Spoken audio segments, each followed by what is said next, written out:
Bu Uti yang ngomong sama Bang Juma doang Nggak dong. apa-apa, ini di atas aja tuh, jam 12.09, aku nanti tambah 3 menit aja. Silakan Ya, kalau silakan nggak Bu gitu Uti main ngomong. Nggak apa-apa, serobot nggak apa-apa kalau gini aja. ngomong. Kita Tapi ngomong kalau Pak dan Juma ya kalau bertiganya ngomong berarti. congornya gede, Pak Juma. Pak Juma kan congornya gede. Menang lah dia kalau soal congor mah. bukan Iya, ini, jadi berarti Pak nanti Juma julukan selama julukan knalpot paling besar nih Bu. iya, Belum ada ya saingan. kan 12. Saya 12, nanti di 12.14 saya baru berhenti. Pas mau Udah masuk ngomong 14 aja, ya. ngomong aja Bu Uti, ngomong aja dulu. Silakan. Ya, jadi kenapa Muslim harus setengah mati ya, bahkan ada yang seperti Pak Juma ini pagi siang malam mencari-cari kesalahan-kesalahan, mencari-cari salahnya, menyalah-nyalahkan ya, bahkan para rasul disalah-salahin ya, mencari-cari. Kenapa? Ya memang sudah menggenapi apa yang tertulis gitu kan. Menggenapi apa yang Yesus sendiri tuliskan ya, bahwa Mesias palsu atau guru-guru palsu itu dia akan datang dari bilik gitu kan. Di Matius 24 dia ada di bilik, dia ada di padang gurun. Ya, nabinya akan dipermuliakan ya, akan dikultuskan, akan dipuji-puji kata Yesus sendiri nih, ya kan? Lalu dia akan menyampaikan semua dari tempat tersembunyi, wahyunya dari tempat tersembunyi. Yesus sudah memberitahu kriteria nabi palsu itu, ya, udah dikasih tahu oleh Yesus, ya kan? Pertama, ya dia ada di bilik, dia ada di padang gurun, Matius 24, ya kan? Lalu dia akan pergi menyembah kepada satu tempat, Yohanes 4, baca secara keseluruhan. Akan pergi ke satu tempat, dia akan pergi menyembah di situ, berbakti di situ, ya kan? Ya, Yesus mengatakan, nih saya baca ya, nggak usah dibaca deh kelamaan. Ya, dia akan pergi satu tempat. Lalu Yesus juga mengatakan, ya siapakah nabi-nabi palsu seperti Pak Juma ini, ya kan? Ya, ketika dia punya nabi, nabinya itu akan dipuji-puji, bahkan seluruh malaikat tuh memuji-muji, akan begitu dimuliakan. Dipuji-puji, celakalah jika semua orang memuji-muji kamu, sebab dengan demikian juga lah telah diperlakukan nabi-nabi palsu sebelum kamu. Nah, iya kan? Ada, Yesus sudah mengkoordinasikan. Bahkan keselamatan itu tidak akan keluar dari bangsa Israel. Ya sudah, di luar itu ya bukan, yang ngajarin itu ya nabi palsu, ya kan? Yang nabinya begitu dimuliakan ya sudah, Yesus sudah bilang itulah nabi palsu, ya kan? Bahkan rasul-rasul sendiri telah mengatakan yang menyangkal penguasa yang telah menebus mereka, itulah dia guru-guru palsu. Nah sekarang kan Pak Juma begitu menyangkali. Ini pekerjaan Pak Juma, bahkan dia hidup dari situ, dari menyangkal. Sudah dikasih tahu. Siapapun yang menyangkal penguasa yang telah menebus mereka, Yesus sudah menebus kamu Pak Juma di kayu salib. Tapi kamu sangkali itu, kamu mengatakan dia nggak mati di kayu salib, dia itu kan diserupakan.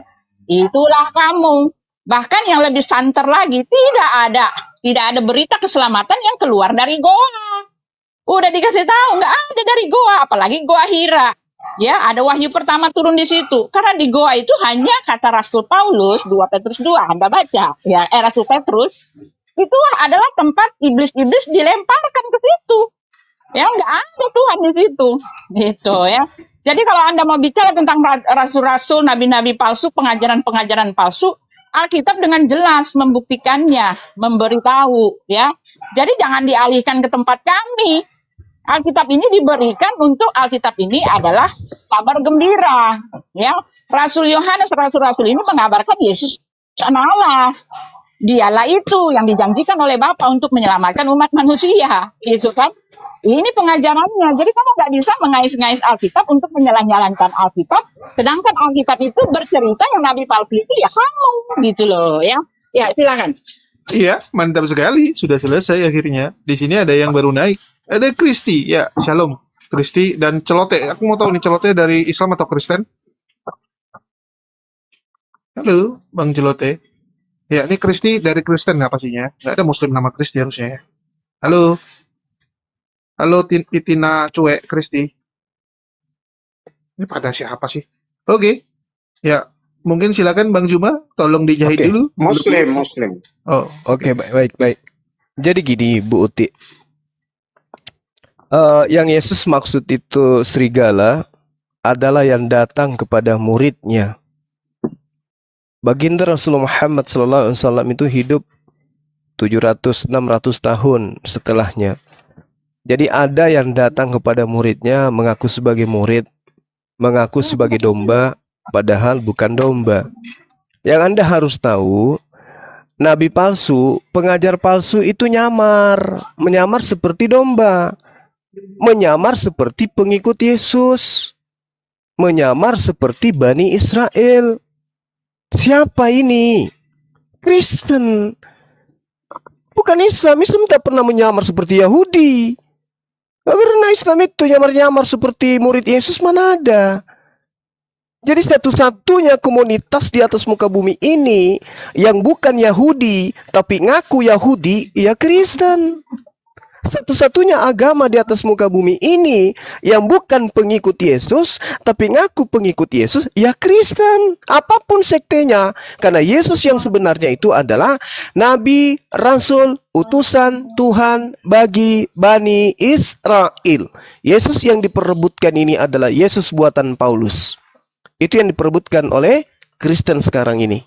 Ini yang diterangkan Al-Quran surah Al-Ma'idah ayat 14 ayat 15. Mereka akan bermusuhan sampai hari kiamat datang. Dan itu fakta. Memperebutkan hasil rampasan. Ini yang dinubuatkan oleh Yakub di dalam Kejadian 49 nomor 27. Wahai Benyamin, keturunanmu akan berlaku seperti serigala. Dia akan merampas dan membagi-bagikan hasil rampasannya. Nah, sekarang Paulus mengaku dia dari Bani Israel, keturunan Yakub, dari orang tuanya Benyamin. Berarti sesuai dengan nubuatan Paulus, nubuatan Yakub, anaknya Benyamin akan berlaku seperti serigala. Berarti Pauluslah serigala ini. Dan memang faktanya Paulus ini tidak benar-benar menjadi pengikut Yesus. 1 Yohanes 2 nomor 18. Anak-anakku, sekarang sudah tiba masanya penyesat-penyesat itu telah datang dan bangkit, yaitu mereka yang tidak mengakui Yesus datang sebagai manusia. Penyesat itu, antikristus itu memang berasal dari tengah-tengah kita, tapi mereka bukan sungguh-sungguh daripada kita. Siapa itu? Yang mengaku-ngaku yang nyata-nyata berasal dari Yahudi, tapi bukan benar-benar asli murid Yesus. Siapa? Paulus. Apa agama yang didirikan di Antioquia? Kristen. Jadi yang nyamar seperti domba bukan Islam, Kristen. Islam ya Islam, tidak pernah nyamar-nyamar Islam itu. Islam kitabnya Al-Quran, Tuhannya Allah, nabinya Rasulullah. Kristen kitabnya orang Yahudi. Tuhannya suku orang Yahudi. Tuhannya berdarah Yahudi. Tuhannya berbahasa orang Yahudi. Pendiri agamanya orang Yahudi dari orang Farisi. Tetapi Kristen bukan orang Yahudi, tetapi mengatasnamakan Yahudi. Kitabnya orang Yahudi diambil, ditempel di kitabnya. Jadi yang menyamar seperti domba ini siapa? Udah ketahuan jawabannya. Lalu ketika Anda mencoba menarasikan Matius 24 nomor 26. Jadi apabila orang berkata kepadamu, lihat ada Mesias ada di padang gurun, janganlah kau pergi ke situ. Atau dia berkata Mesias ada di dalam bilik, jangan kau percaya. Rasulullah Muhammad SAW tidak pernah berbicara mengenai Mesias. Rasulullah Muhammad SAW tidak pernah mengatakan, saya bertemu Yesus, siapakah engkau Tuhan? Akulah Yesus yang kau niaya. Rasulullah tidak pernah mengatakan itu. Tidak pernah dia mengaku bertemu ketika dia padang gurun. Ketika Paulus di Damsyik menuju ke Damsyik, dia di padang gurun mengatakan, aku melihat Yesus, siapakah engkau Tuhan? Akulah Yesus yang kau niaya. Jadi yang menggenapi siapa? Paulus. Di dalam bilik. Bilik itu kamar-kamar. Paulus di penjara. Di dalam penjara dia setidaknya membuat karangan 6 kitab di dalam penjara, di dalam bilik. Rasulullah SAW tidak pernah masuk ke kamar. Mana ada kamarnya Rasulullah? Mana ada biliknya Rasulullah? Pauluslah yang di bilik penjara menuliskan surat-suratnya. Dan itu betul karena hanya Pauluslah yang nyamar-nyamar seperti murid Yesus. Kristen ini kalau ditanya, Anda dari mana? Dari Yesus. Yesus di mana? Yerusalem. Dia orang apa? Oh, yang Yahudi. Berarti Kristen pengikut orang Yahudi. Yes. Tapi faktanya, waspadalah kepada serigala-serigala yang nyamar seperti domba. Jadi kesimpulannya, 10 detik. Bukti 10 detik. Satu-satunya agama di atas muka bumi ini yang menyamar seperti domba hanyalah Kristen. Selesai. Curangnya sih ini kan udah belum apa-apa udah curang. Waktunya dijaga Tunggu, dong tunggu, biar tunggu, tunggu. adil. Santai, Bu. Santai, Saya Bu bisa Uti ya. menanggapi dulu ya. Sampai tapi kamu Oke, aku aku kasih di Bang di Alexander mute ngomong dikit terus. dulu. Tunggu, aku kasih Bang Oh, Alexander kamu bantu ngomong ya. Silakan Bang belum. Alexander. Dan bagi teman-teman jangan dilupa ya, tolong dibantu dulu tap-tap layar dan jangan lupa kasih Bu Uti koin supaya Bu Uti bisa menjahit mulutnya. Silakan. Dasar kalian ini. Curang Ya, nih terima siapa kasih Bang. ini. Terima kasih Bang. Nah, Curang kamu. Harusnya nanti apa ya, yang ingat ya, setelah aku juga kalau kamu mau adil setelah aku ngomong, kasih yang lain lagi ya. Jangan kamu alihkan apa yang ingin aku ngomong dengan kasih ke orang lain dulu ya. Itu Loh, harus adil. Kalau enggak ini Kristen loh, kawan kamu ya. Alexander Kristen bantu Bu Uti. Iya, Silakan. tapi kan ini kan kamu sendiri sudah kasih waktu ke aku ya. Semua statement itu kan diarahkan ke aku untuk aku bisa Adil, jawab. Iya, santai, Tapi kan kamu biar curang. iya santai Bu Artinya kan Uti. kamu Nanti Bang curang Aristo juga ngomong ya. kok. Silakan Semua orang Bang punya Alexander. pandangan masing-masing. Uy. kalau saya Curang serahkan dulu kamu. sama Ibu Uti dulu, biar nanti saya nambahkan dari belakang aja. Nah, kelihatan banget sih curangnya ya ampun. Oh ya udahlah, Bang Alexander mohon maaf ya, Bu Uti udah nggak sabar soalnya, nggak sabar. Silakan Ya, Bu Uti. biar nanti Ya, saya tambah dari belakang aja Pak. iya silakan. Iya. Tuh kan jadi lupa, kamu sengaja mengalihkan. Oh, Ya, aku tapi pula ini Alexander yang ya, potong-potong. Agama yang menyamar seperti domba adalah Kristen. Itu tadi, Bu. Silakan Anda ya, tanggapi. Yesus kan udah bilang, ya, yang Al-Masih, Mesias itu kan Isa Al-Masih itu kan Isa anak Allah. Al-Masih itu kan artinya Mesias anak Allah. Isa yang ada di balik itu, di balik apa kotak. Apa Isa yang ada di padang gurun itu kan maksudnya yang itu, Injil yang lain. Kalau ada yang bilang, oh ada Isa di sana, ya kan dari balik bilik. Yang jangan ikuti kata Yesus. Ya di dalam Yohanes 7 ayat 18 ayat 14 jelas dikatakan celakalah kamu apabila orang-orang memuji-muji kamu. Sebab dengan demikian pula lah telah diperlakukan nabi-nabi palsu sebelum kamu. Ya, nabi-nabi palsu itu yang dipuji-puji, dimuliakan. Malaikat memuji-muji, batu-batu pun memuji-muji. Bahkan Allah turut pun memuji-muji, bersolawat untuk nabinya. Bahkan kamu tidak bisa menjadi Islam kalau kamu tidak memuji-muji, menempatkan Rasulmu setara dengan Tuhanmu. Kan Yesus sudah ngomong kayak gitu, mau bilang apa? Memang ada di mana di dunia ini? Ada Rasul yang begitu dimuliakan, dikultuskan. Bahkan keringatnya itu bau parfum katanya kan. Ya kan, bahkan keringatnya bau parfum, separfum-parfumnya. Itu kan yang begitu dikultuskan, begitu dimuliakan. Nah, kalau kamu mau lari-larikan itu ke Paulus, nggak kena semua. Nggak kena. Rasul Paulus tidak dikultuskan, bahkan dia mati bagi Kristus.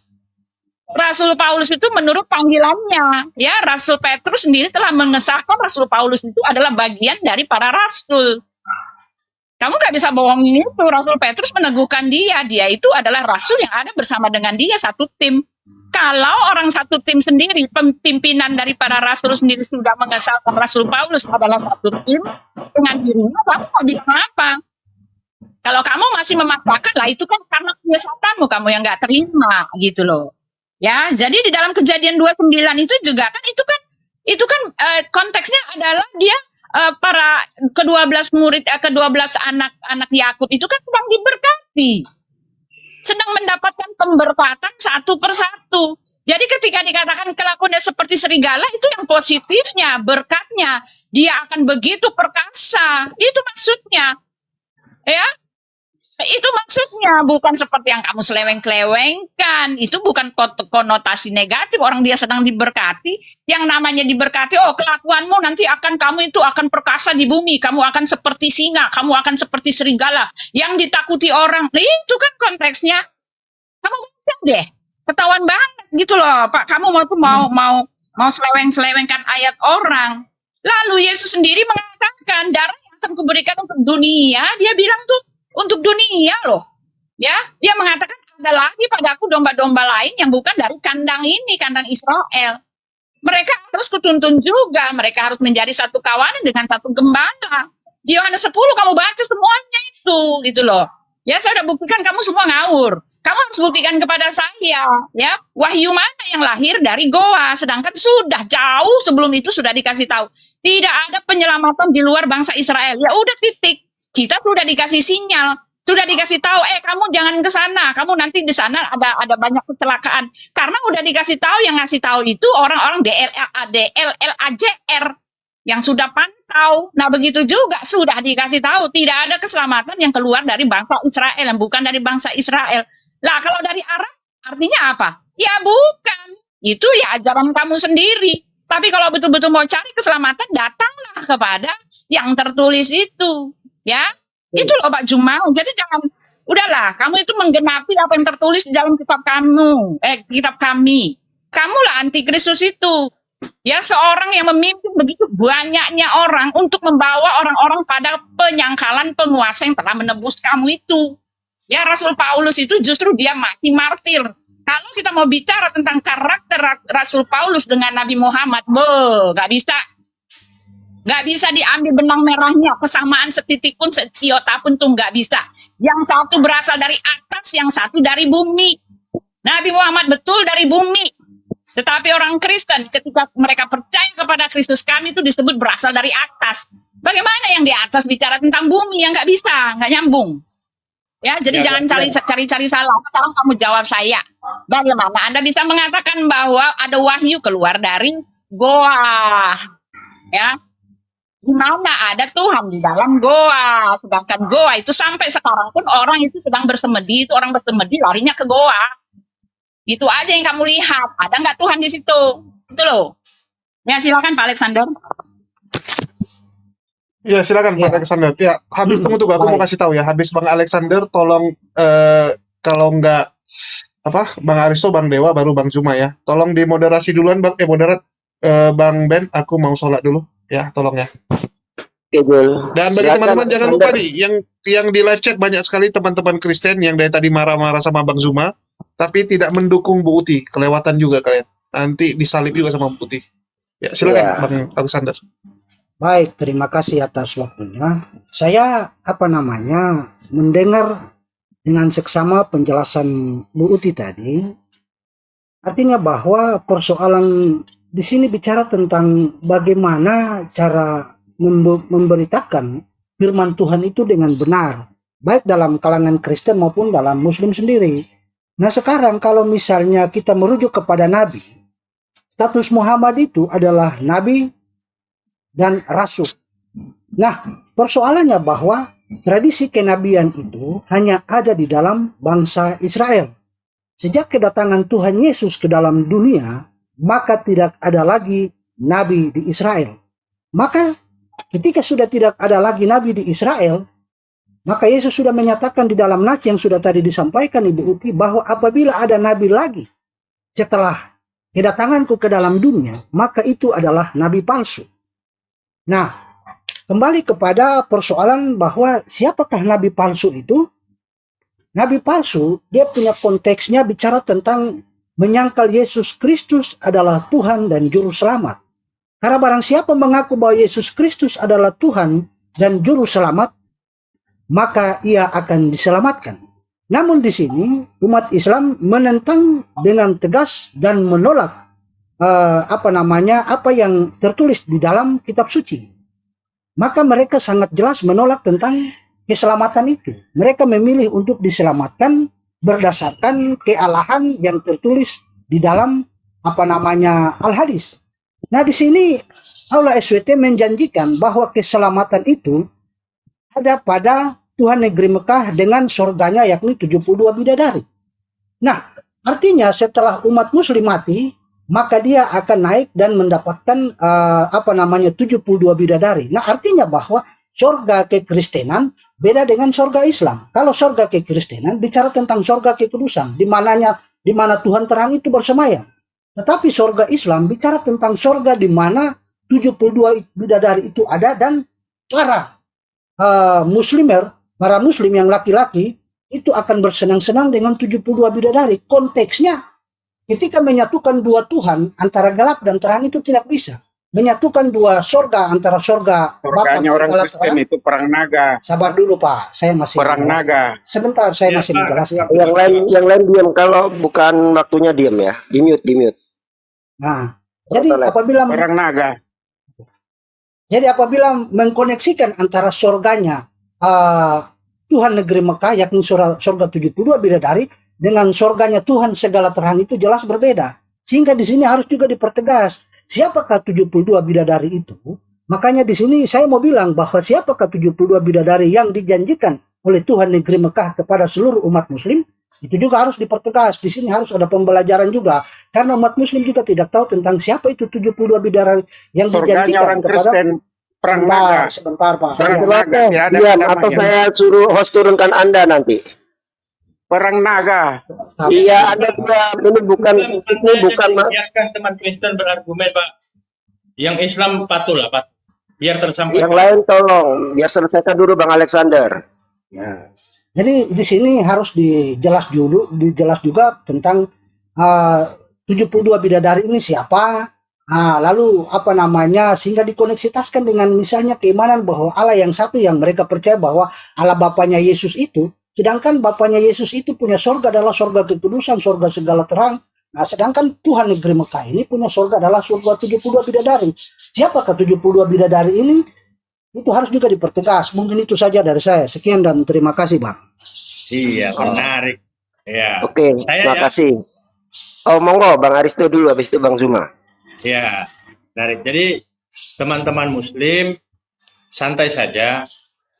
Jadi kita masuk dalam forum diskusi ini, pertama kita melatih untuk kita menjadi sabar, gitu ya. Dan orang-orang yang hadir mendiskreditkan Islam itu satu keberuntungan bagi kita umat Islam untuk kemudian memotivasi kita menggali kebenaran-kebenaran Islam, gitu. Nah, argumen teman-teman Kristen masih seputar menyinggung tentang 72 bidadari, mengkritik keimanan Islam, sehingga secara tidak langsung mereka mau mempublikasikan bahwa Yesus itu adalah Tuhan. Ini menarik. Ya, saya kira itu narasi Utiwatimena dan juga narasi Pak Alexander. Ini narasi-narasi basi yang selalu diputar setiap hari. Jadi saya ingin pinjam argumen dari adik kita Utiwatimena, ya, yang tadi secara etimologi sih rasanya sah-sah saja karena kata Kristen memang terdengar sangat dekat dengan kata Kristus, yakni sebutan beken di belakang nama Yesus, ya. Oke, kemudian mengkritik tentang Islam. Tetapi apakah secara faktual artinya tetap demikian? Nah, mari kita baca kitab suci umat Kristen. Dengarkan secara baik-baik ya, agar tidak lagi ada narasi Islam itu antikristus. Silahkan buka Bible-nya di mana di Matius pasal 7 ayat 20 nomor 22 sampai nomor 23. Pada hari terakhir banyak orang akan berseru kepadaku, Tuhan, bukankah kami bernubuat demi namamu dan mengusir setan demi namamu dan mengadakan banyak mujizat demi namamu? Pada waktu itulah aku akan berterus terang kepada mereka dan berkata, aku tidak pernah mengenal kamu. Henyalah daripada kamu sekalian, hai pembuat kejahatan. Jadi, yang mengatakan Yesus Tuhan, Yesus tidak mengenal kalian. Yesus menganggap kalian sebagai pembuat kejahatan itu. Nah, jadi saudara-saudara, perhatikan baik-baik narasi saya. Satu-satunya umat beragama di dunia ini yang meyakini Yesus sebagai Tuhan hanya umat Kristen. Yang kedua, tokoh agama yang sering mengaku bernubuat tentang hidup adalah para pendeta, para misionaris, ya, yang kemudian selalu mengatakan Yesus itu adalah Tuhan. Ya. Nah, teman-teman sekalian, ya, dari narasi saya tadi, saya sudah mengemukakan dengan tegas bagaimana pengakuan Yesus di dalam Bible. Mereka yang mengaku, yang meyakini Yesus sebagai Tuhan adalah pembuat kejahatan di muka bumi. Dan tidak ada kejahatan yang lebih besar daripada menjadikan Yesus sebagai Tuhan. Itu bukti. bahwa Kristen adalah pelaku antikristus. Yang kedua, yang selanjutnya, jangan coba bernarasi menyudutkan Islam seolah-olah Islam ini tidak beriman kepada Yesus. Ya, kami lebih paham Alkitab daripada teman-teman Kristen. 72 bidadari yang selalu dinarasikan oleh umat Kristen itu hanya untuk menutupi kebodohan dan untuk menutupi bagaimana yang dijanjikan Alkitab ketika umat Kristen itu masuk ke dalam kerajaan sorga. Lalu, tadi Ibu Uti Watimena dan Pak Alexander mengatakan, semua nabi itu hanya kepada bangsa Israel. Di luar bangsa Israel itu adalah bukan nabi. Oh, sah-sah saja itu. Itu pengakuan teman-teman Kristen. Ingat, Matius 15:24. Apa kata Yesus? Aku hanya diutus kepada domba-domba yang hilang dari umat Israel. Kalau kita telusuri ayat ini terus sampai Matius 15:26, apa dikatakan di sana? Ya, apa yang dikatakan di sana? Bahwa orang-orang yang mengaku sebagai Yesus itu sebagai Tuhan dianggap anjay. Saya tidak akan menyebut itu karena saya takut nanti akun saya kependek. Artinya di sini teman-teman, ketika di Matius 15:24 Yesus mengatakan, aku hanya diutus kepada domba-domba yang hilang dari Israel. Panjangan Aristo, ya Buti, tolong mulutnya Jangan gitu, Buti. dikendalikan, Buti, tolong mulutnya dikendalikan. Dong. kamu Jangan 10 menit Bang Aristo, nggak Buti, tolong mulutnya dikendalikan. Ibu, Lanjut Bang Aristo. Kebiasaan Uti Watimena ini, setiap orang berargumen itu selalu dipotong. Kenapa? Takut kalau saya bicara. Pertanyaannya begini, saudara-saudara ini orang Israel atau orang Indonesia? Di luar Israel oleh Yesus disebut anjay. Jadi pertanyaan saudara, kalau Islam jelas, Islam diperuntukkan untuk seluruh manusia. Kanda Zulkifli orang Makassar, sama saya orang Sulawesi, Ibu Uti Watimena orang Ambon, itu masuk dalam apa yang dikatakan diperuntukkan kepada seluruh umat manusia. Tetapi Kristen Yesus hanya diperuntukkan kepada Bani Israel saja. Tidak diperuntukkan untuk Bani Indonesia saja.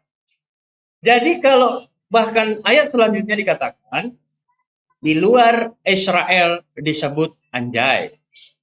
Nah, ini perlu diperhatikan ya. Yang terakhir ingin saya sampaikan, masihkah teman-teman Kristen berkutat di argumentasi tentang surga 72 bidadari? Sudahkah saudara-saudara membaca bagaimana surga yang dijanjikan di dalam iman Kristen di dalam Alkitab? Ya. Yang akan mendahului kalian masuk ke dalam kerajaan Allah adalah para pesundal. Dan kalau Anda tidak sebagai seorang pesundal, maka saudara tidak akan mendapatkan kerajaan surga itu. Dan surga yang dijanjikan itu 100. Aristo, ya ampun Aristo. Udah, tunggu. Aristo. Tunggu. Tolong dikendalikan mulutnya. Oke, iya. Tunggu, Bang Aristo, tolong dicepatin, kasihan Buti. Udah ini dia. Udah nggak sabar dijahit sama Bang Zuma. Udah nggak sabar dijahit Bang Zuma. Jadi Ibu Uti dan teman-teman Kristen, siapakah antikristus itu? Mereka yang memanggil Yesus sebagai Tuhan. Enyahlah dari hadapanku kalian pembuat kejahatan. Terima kasih. Oke, makasih. Ya, silakan Bang Zuma. Oke, yang pertama kepada saudara Alexander, kebahagiaan umat Islam itu ketika masuk ke surga, mereka melakukan pernikahan perkawinan layaknya di bumi ya. Mereka kemudian diperlengkapi dengan pelayan-pelayan bidadari-bidadari cantik yang membuat Kristen itu iri dan cemburu karena di surganya ada juga kawin mawin di surganya Kristen. Cuman masalahnya sekarang semua laki-laki yang masuk ke surga di surganya Kristen itu menjadi mempelai wanita. Saya tidak bisa bayangkan kalau Pak Alexander menggunakan gaun pengantin wanita. Jadi Pak Alexander, di dalam kitab saudara Wahyu 21, aku melihat kota yang kudus Yerusalem baru turun dari surga dari Tuhan yang berhias bagaikan pengantin perempuan yang berdandan untuk suaminya. Nah, siapa suami dan siapa istri di sana? Yohanes 3, jawab Yohanes, tidak ada seorang pun yang dapat mengambil sesuatu bagi dirinya kalau tidak dikaruniakan kepada yang dari surga. Kamu sendiri dapat memberi kesaksian bahwa aku telah berkata, aku bukan Mesias, tapi aku diutus untuk mendahului. Yang empunya mempelai perempuan, ialah mempelai laki-laki. Tetapi sahabat mempelai laki-laki yang berdiri dekat dia bersukacita karena mendengar suara mempelai laki-laki itu. Jadi Yesus ini mempelai laki-laki dan Kristen adalah mempelai perempuan. Kalian semua akan kawin bersama dengan Yesus. Bersihkan aja, cebok aja yang bersih, Pak. Lalu kemudian di Wahyu 21 di data 9 jelas sekali dikatakan, maka datanglah seorang dari ketujuh malaikat memegang ketujuh cawan yang penuh dengan ketujuh malapetaka terhitung yang berkata kepadaku, marilah kita ke sini, aku akan menunjukkan kepadamu pengantin perempuan, yaitu mempelai dari anak domba. Dan ternyata mempelai perempuannya adalah Pak Alexander. Adadai. Lalu kemudian di dalam Wahyu 19 diterangkan, marilah kita bersukacita dan bersorak-sorai dan memuliakan dia, karena hari perkawinan anak domba Yesus telah tiba dan pengantinnya telah siap-siap sedia. Siapa pengantinnya? Laki-laki, yaitu Pak Alexander. Masih bisa kita masuk surganya Islam, ada bidadari daripada surganya Kristen, menjadi gay semua di sana. Lalu kemudian bercerita tentang Ibu Uti. Ibu Uti, Anda kemana-mana Jadi perginya? bencong semua. Ya, iya, itulah dia faktanya. Bu Uti gini, Bu Uti. Ketika berbicara mengenai nabi palsu, Bu Uti, yang diajarkan oleh Yesus, Bu Uti, itu bukan dari Arab. Ya, nabi palsu itu munculnya di tengah-tengah Bani Israel. Itu yang perlu Anda pahami, Bu, supaya Anda itu tidak kemana-mana konteks dialognya. Di dalam Yeremia 23, di situ sangat jelas dikatakan, di kalangan para nabi Samaria, aku melihat ada yang kurang pantas. Mereka berbuat demi nama Baal, menyesatkan umat Israel. Tetapi di kalangan nabi-nabi Yerusalem, aku melihat ada yang mengerikan. Mereka bersinar dan berkelakuan tidak jujur. Mereka menguatkan hati orang-orang yang berbuat jahat, sehingga tidak ada seorang pun yang bertobat dari kejahatan. Semuanya mereka telah berbuat jahat, sehingga tidak ada seorang pun yang bertobat dari kejahatannya. Semua mereka itu menjadi seperti Sodom bagiku, dan penduduknya seperti Gomora. Ini nabi-nabi yang datang kepada Bani Israel nih. Sebab itu beginilah firman Tuhan semesta alam mengenai para nabi itu. Sesungguhnya aku akan memberi mereka makan ipu dan minum racun. Sebab dari para nabi Yerusalem telah meluaskan kefasikannya ke seluruh negeri. Nah, beginilah firman Tuhan semesta alam. Janganlah kau dengarkan perkataan para nabi yang berumuat kepada kamu. Mereka akan memberi harapan yang sia-sia kepadamu, dan hanya mengungkapkan penglihatan rekaan hatinya sendiri, bukan yang datang dari mulut Tuhan. Nah, ini dari mana ini nabi-nabi palsu ini? Dari Yerusalem, bukan dari Arab. Kemudian diterangkan dalam sabar Bu, saya belum 1 menit pun bicara, belum 1 menit. Kisah Para Rasul 20:28 dan seterusnya. Karena itu berjaga-jagalah dirimu, jagalah seluruh kawanan, karena kamu yang ditetapkan oleh Roh Kudus menjadi pemimpin untuk mengadakan jemaat Tuhan yang diperoleh dengan darah anaknya sendiri. Aku tahu bahwa sesudah aku pergi, serigala-serigala yang ganas akan masuk ke tengah-tengahmu. Yang jadi moderator jam timernya. Saya baru 1 menit saya ngomong. Saya baru 1 menit. Kita dengar aja. Baru 1 menit. Bu, saya baru 1 menit. Anda ini kata Bang Zuma, tolong Saya baru 1 menit. Saya baru 1 menit. Betina. Saya baru 1 menit. Kan kayak gini. Kisah Para Rasul 20. Saya baru 1 menit. Kalau ada orang komentar lagi bicara. Saya baru 1 menit. Saya 1 menit. Kita dengar aja, Bu. Kita dengar aja, Bu. Kisah Para Rasul 20. Karena itu jagalah dirimu dan jagalah seluruh kawanan. Karena kamulah yang ditetapkan Roh Kudus menjadi pemilih untuk menggembalakan jemaat Tuhan yang diperolehnya dengan darah anaknya sendiri. Aku tahu bahwa sesudah aku pergi, ini. Aku tahu bahwa sesudah aku pergi, serigala-serigala yang ganas akan masuk di tengah-tengah kamu. Siapa yang masuk di tengah-tengah murid Yesus? Dan tidak akan menyayangkan kawanan itu.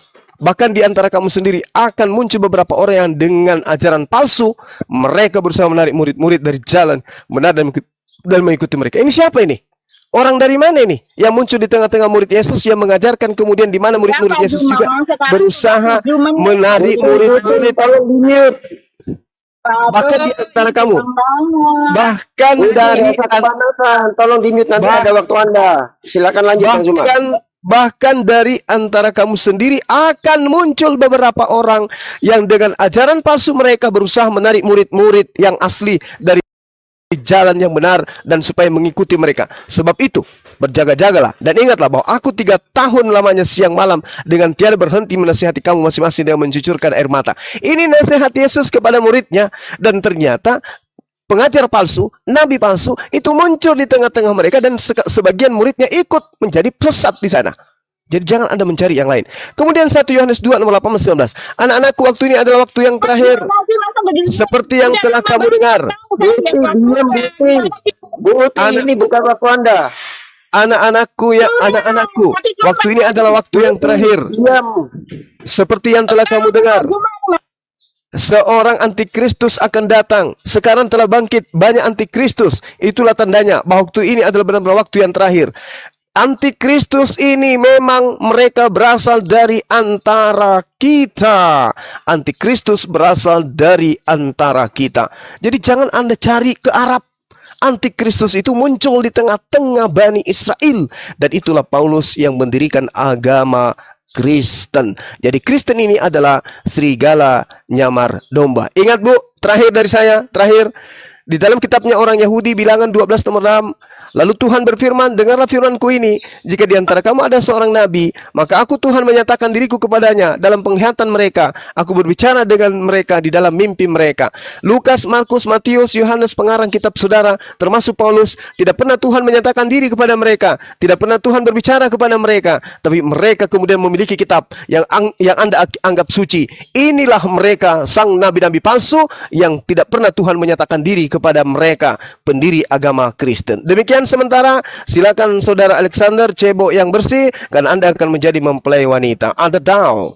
Oke, kita kasih Bu Uti dulu yang udah nggak sabar. Tunggu ya, tunggu. Aku mau bilang, silakan Bu Uti ngomong sepuasnya sampai knalpotnya pecah. Bagi teman-teman Muslim, siapkan kapas, masukin ke telinga. Silakan Bu Uti. Ya, jadi gini kan, tadi kan janji 3 menit, harusnya konsekuen dong. Ini kan saya ini kan tamu ya, hormatilah, hargailah diri Anda sendiri gitu kan. Ya kalau ya, jadi Pak Juma nanti ya jelas, saya langsung aja ya.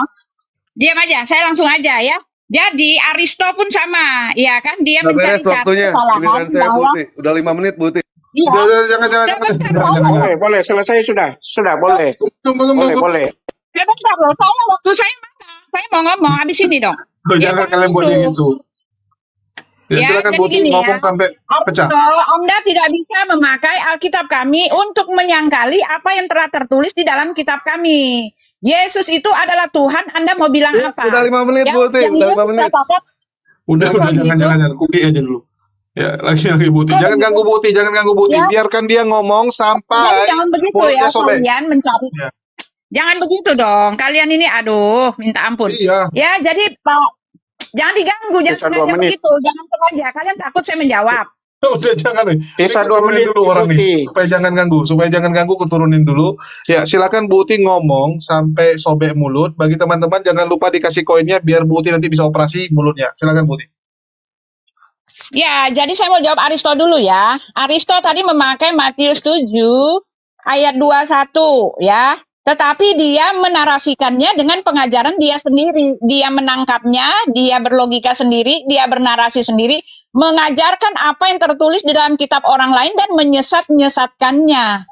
Yesus justru mengatakan yang tidak masuk surga itu adalah orang-orang yang mengaku dia adalah Tuhan tetapi tidak sesuai dengan perbuatannya. Itu kan maksudnya. Tidak sesuai dengan perbuatannya, makanya mereka tidak masuk surga. Yesus sudah mengatakan Matius 7, dari perbuatan mereka lah, dari buah mereka kita bisa lihat.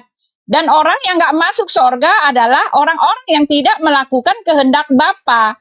Dan kehendak Bapa telah diketahui, Yohanes 6. Kehendak Bapa adalah supaya kamu percaya kepada Yesus Kristus.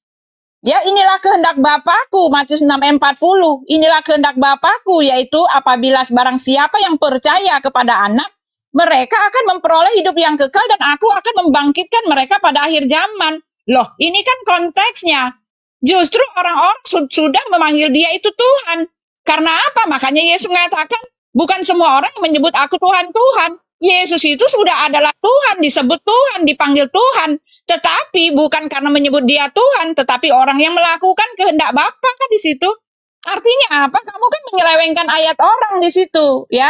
Kamu benar-benar menyelewengkan ayat orang. Maknanya, penyampaiannya, maksud dari Matius 7 itu kamu selewengkan untuk kepentingan dirimu sendiri, ya. Untuk kepentingan dirimu sendiri, ya. Lalu kamu mengatakan bahwa Yesus itu adalah untuk domba-domba Israel. Loh, kan tadi saya udah bilang, Yesus sudah menambahkan, bukan hanya di situ, ya. Yesus menambahkan di dalam Yohanes 10 ayat 16 itu, ada lagi padaku domba-domba lain yang bukan dari kandang ini. Ayat itu ada, bro. Jadi jangan Anda buang. Yesus sudah memberitahu, bukan cuma untuk bangsa Israel, tapi dari bangsa lain, domba-domba yang lain yang bukan dari kandang Israel. Ya, udah ada pengesahan dari Yesus. Jadi artinya apa? Terbukti Anda hanya menyesatkan gitu kan. Lalu apa lagi tadi itu? Anda teriak-teriak apa lagi ya? Anda mengatakan bahwa kami ini mendiskreditkan kamu. Loh, bagaimana Anda mengatakan saya mendiskreditkan Islam?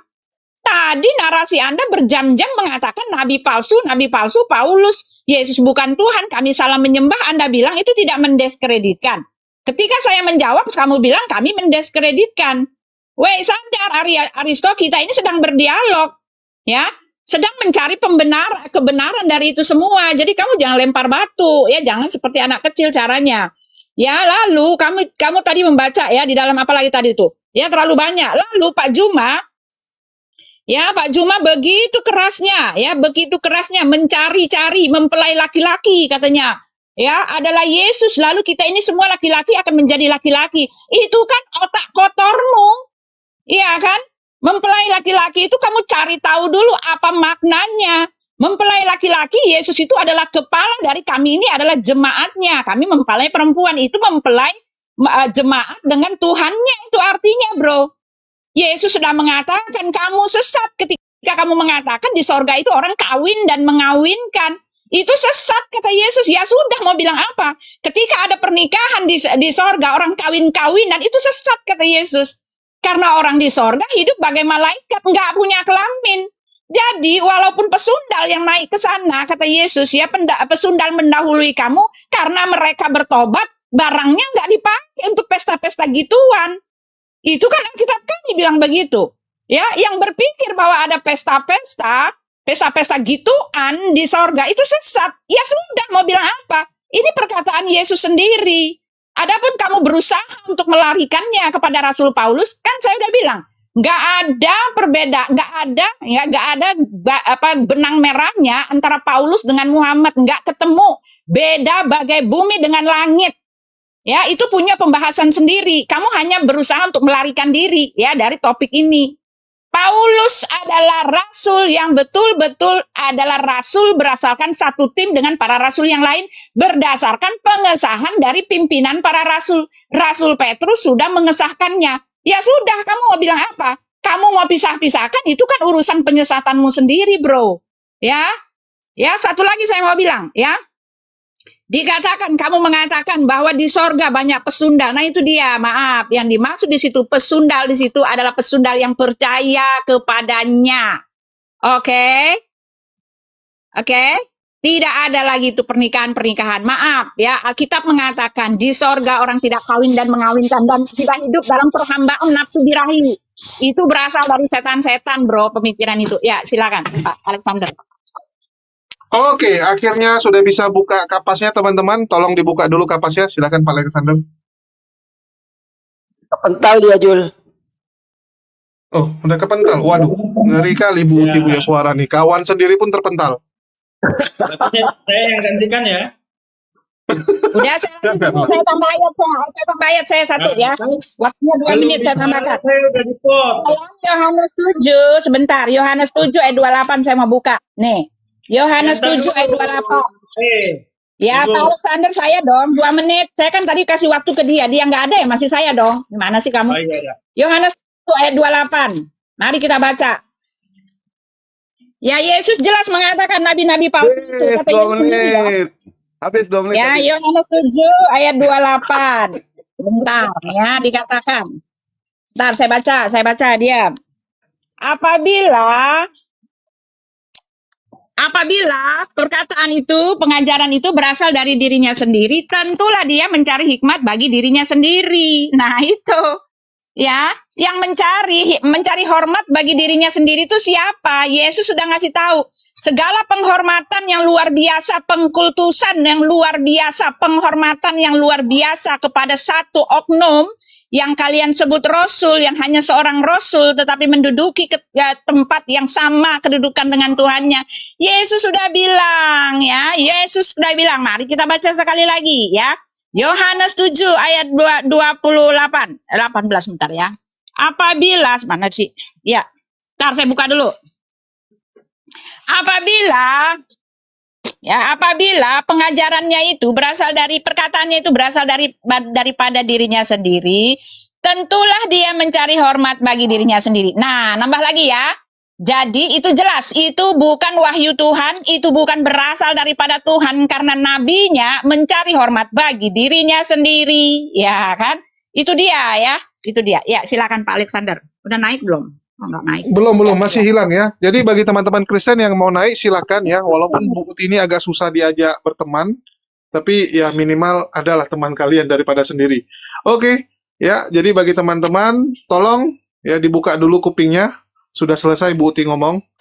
Jadi nanti saya kasih kode ya, kalau saya tukar foto sama Bang Zuma, saya yang digedein artinya sudah selesai Bu Uti ngomong. Saya keluar aja. Jangan. Tahu waktu saya nggak bakal dikasih yang baik, curang ya dari Enggak, tadi. banyak Bu Uti. Bu Uti mau ngomong sekarang juga boleh.